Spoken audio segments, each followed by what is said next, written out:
श्री स्वामी समर्थ. सगळ्या स्वामी भक्तांना माझा मनापासून नमस्कार. स्वामींच्या कृपेने तुमचा दिवस आनंदात जावो हीच स्वामींचरणी प्रार्थना. स्वामी भक्त हो, आज पुन्हा एकदा आपल्या स्वामी सूत्र या चॅनलवर आपण घेऊन आलो आहोत एक नवीन व्हिडिओ, नवीन विषय. बघा, आजच्या व्हिडिओमध्ये आपण अनुभव जाणून घेणार आहोत. तर आज जो अनुभव मी घेऊन आली आहे तो कोणाचा आहे तर हे नक्कीच तुम्ही फोटो बघून ओळखलं असेल. आता हा फोटो बघून बऱ्याच स्वामी भक्तांना यांचं नाव माहीत नसेल, परंतु त्यांनी केलेली श्री स्वामी समर्थ महाराजांची भूमिका नक्कीच त्यांच्या लक्षात असेल, कारण खूप उत्कृष्ट असा अभिनय यांनी केला होता.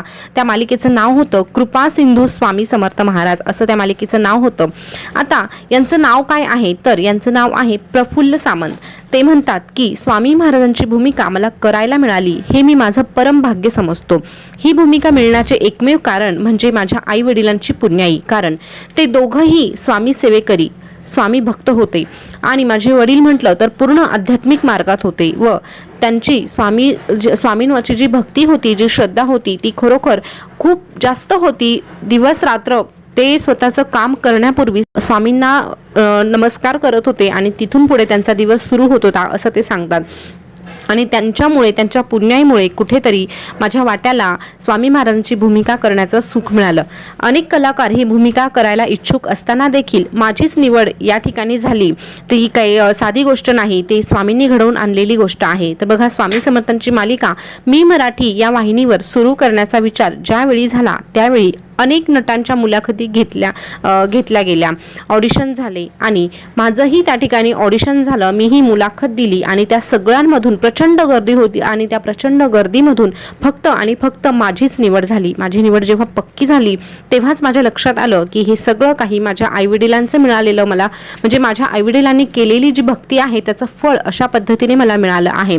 आणि जेव्हा ही ऑडिशन झाल्यानंतर माझं सिलेक्शन झालं तेव्हा तो आनंद तर खूप मोठा होता, परंतु चटकन माझ्यावर खूप मोठी जबाबदारी येऊन पडली आहे याची जाणीव मला झाली आणि लगेचच मी कामाला लागलो.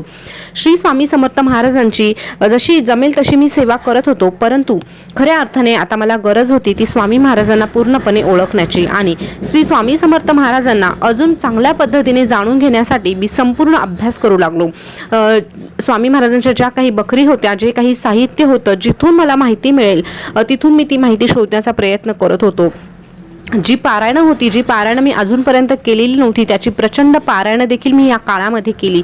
यासोबतच स्वामींच्या फोटोसमोर मी तासन तास बसून राहत असे. फक्त त्यांच्या मूर्ती, त्यांचा जो फोटो आहे त्याला मी म्हणजे न्याहाळून बघत असे आणि माझं एकटक त्यांच्याकडे बघणं इतकं मी त्यामध्ये रमून जात होतो की आजूबाजूला काय चाललं याची मला जाणीवही होत नव्हती. आणि हाच तो खरा काळ होता ज्या काळामध्ये मी स्वामींना खूप चांगल्या पद्धतीने ओळखलं. आणि हा माझ्या कामाचा एक भाग असला तरीही या काळामध्ये आपोआपच मी एक म्हणजे स्वामी भक्त कधी झालो आणि मी स्वामीमय कसा झालो, स्वामींचा ध्यास मला कसा लागला हे मला समजलंच नाही आणि स्वामींप्रती मला प्रचंड आवड निर्माण झाली. आणि हे जे काही होतं ते स्वामींनी नंतर माझ्याकडून सगळं काही करून घेतलं. आता ते सांगतात की शूट करतेवेळी भरपूर काही प्रसंगांना आम्हाला सामोरं जावं लागलं. आता चित्रीकरणाच्या वेळी फिल्म सिटीमध्ये खूप अडचणी यायच्या. आता आपण एखादी मालिका जेव्हा टीव्हीवर बघतो तेव्हा ती आपल्याला अर्ध्या तासामध्ये सगळं काही झालेलं म्हणजे दिसून येतं, परंतु त्यामागे आम्हाला फार मेहनत घ्यावी लागते, कुठलीही मालिका असो. आणि ह्या मालिकेचं शूटिंग जेव्हा चालू होतं तेव्हा फिल्म सिटीमध्ये त्या डोंगरामध्ये, त्या जंगलामध्ये आम्हाला शूटिंग करावी लागत होती. आणि त्या जंगलामध्ये तो काळ जो होता तो पावसाळ्याचाही होता, अनेक जंगली प्राणी त्या ठिकाणी फिरत होते. आम्हाला त्या गोष्टींचाही सामना करावा लागला, पण स्वामींच्या कृपेने आम्हाला कुठेही अडचण आली नाही, कुणाच्याही बाबतीत अगदी दुर्घटना देखील घडली नाही आणि सगळं काही व्यवस्थित पार पडत होतं. आता जो पुढचा जो अनुभव आहे तो खूप आश्चर्यकारक असा तो अनुभव आमच्या बाबतीत घडला होता, तो या ठिकाणी मी सांगू इच्छितो. तर पुढे ते म्हणतात की ही भूमिका करत असताना एकदा काय झालं की एक पूर्ण एपिसोड आम्ही शूट केल्यानंतर त्याचं जे एडिटिंग असतं किंवा त्यामध्ये जे म्युझिक दिलं असतं, जे काही चेंजेस करायचे असतात, अशा पद्धतीने एपिसोड होता तो पूर्णपणे शूट झाला. सगळं काही चेंजेस करून झाले. आम्ही 2-3 वेळेस तो चेक केला आणि त्यानंतर तो एपिसोड स्टुडिओमध्ये पाठवण्यात आला टी व्हीवर म्हणजे दाखवण्यासाठी. आणि स्टुडिओमधून आम्हाला निरोप आला की शूट तर काहीच झालेलं नाही, पूर्ण ब्लँक आहे. आणि ही बातमी जेव्हा आम्हाला कळाली तेव्हा आम्ही फार टेन्शनमध्ये गेलो. आता हे असं कसं शक्य आहे? आम्ही तर सगळं काही व्यवस्थित चेक करून दिलं होतं. एखादी गोष्ट जर आपण 4 वेळेस डोळ्याखालून घालत आहोत आणि तीच गोष्ट जर समोरच्याला दिसतच नाही तर मग असं कसं झालं, हा प्रश्न सगळ्यांच्याच मनात आला. आणि सगळेजण थोडंसं बिथरून गेले. आता साहजिक आहे, प्रत्येकाला दुसऱ्या दिवशी पुन्हा तेच काम करावं लागणार, सगळ्या कलाकारांना जमा करावं लागणार, पुन्हा तेच सगळं काही, त्या ज्या गोष्टी आहेत त्या करून घेणं म्हणजे काही सोपं काम नसतं. प्रत्येक गोष्ट करायला तितकी मेहनतही लागते आणि सगळेजण टेन्शनमध्ये आले. यातच आमच्या मालिकेमध्ये एक छोटासा बालकलाकार होता.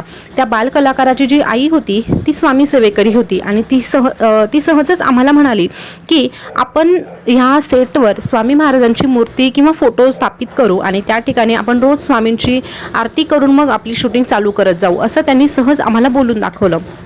आणि आम्हीही त्याला विरोध केला नाही आणि आम्ही दुसऱ्याच दिवशी लगेचच स्वामींचा एक फोटो आणला, त्या ठिकाणी स्थापित केला आणि त्या ठिकाणी पूजा केली आणि आरती वगैरे केली. आरती वगैरे झाली. अगदी सेटवरचं जे वातावरण आहे ते अगदी मंगलमय होऊन गेलं. आणि 2 तासातच स्टुडिओमधून पुन्हा एकदा फोन आला की कालचं जे रेकॉर्डिंग पाठवलं होतं ते सगळं जसल्या तसं आहे आणि उत्कृष्ट झालेला आहे तो एपिसोड, यापुढे काहीही अडचण येणार नाही. हे जेव्हा आम्हाला समजलं तेव्हा खरं तर या गोष्टीवर कुणाचा पटकन विश्वास बसला नाही की हे काय आहे. पण नक्कीच तिथे उपस्थित असणाऱ्या प्रत्येकाला त्याची जाणीव झाली की हा फक्त हा एक स्वामी चमत्कार आहे जो स्वामींनी घडवला आहे. बघा, कुठल्याही देवदेवतेंची जेव्हा मालिका तयार होते ती मनोरंजनासाठी जरी असली तरीही त्यामध्ये देव प्रत्यक्ष आपल्याला मदत करत असतात. त्या ठिकाणी ते सर्व काही लक्ष देऊन बघत असतात, याची प्रचिती आम्हाला त्या ठिकाणी आली. आणि हा खूप मोठा अनुभव होता त्या सेटवरचा. पुढे ते म्हणतात की हा रोल करत असताना एक एपिसोड असा होता, तुम्ही स्वामी चरित्र सारामृतमध्ये वाचलं असेल की एक सापाची गोष्ट आहे. बसाप्पा तेली त्याच्या हातामध्ये स्वामी महाराज म्हणजे सर्प देतात आणि सांगतात की तुला जेवढे पाहिजे तेवढे तू सर्प घेऊन जा. असा तो एक छोटासा एपिसोड आम्ही शूट केला होता. आणि तो जो आम्ही साप घेतला होता तो खरा साप होता आणि तो जो रोल करत होता तो प्रचंड घाबरत होता तो साप हातात घ्यायला. आणि त्याला तर फक्त पिशवीत टाकायचा होता, परंतु तो साप मी माझ्या हातात घेतलेला होता. आता हे बळ माझ्यात कुठून आलं होतं हे मला ठाऊक नाही. शेवटी बघा, कितीही प्राणी आपण ट्रेन करून त्या ठिकाणी शूटिंगला ठेवलेले असतात तरीही मुक्या जनावरांचा काहीही भरोसा नसतो. तरीही माझ्यामध्ये ती जिद्द, माझ्यामध्ये ती हिंमत कुठून आली मला ठाऊक नाही, परंतु तो भला मोठा साप मी माझ्या हातात पकडलेला होता.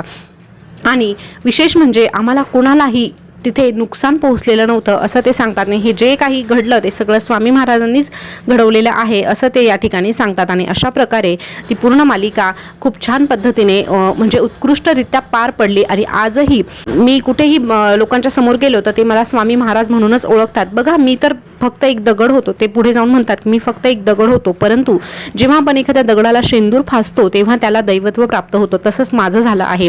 मी तर एक दगडच होतो, परंतु ह्या मालिकेच्या दरम्यान जे काही माझ्याकडनं सेवा केली गेली तो एक प्रकारचा शेंदूर माझ्यावर फासला गेला आणि मग कुठेतरी ह्या लोकांच्या नजरेमध्ये मला दैवत्व प्राप्त झालं.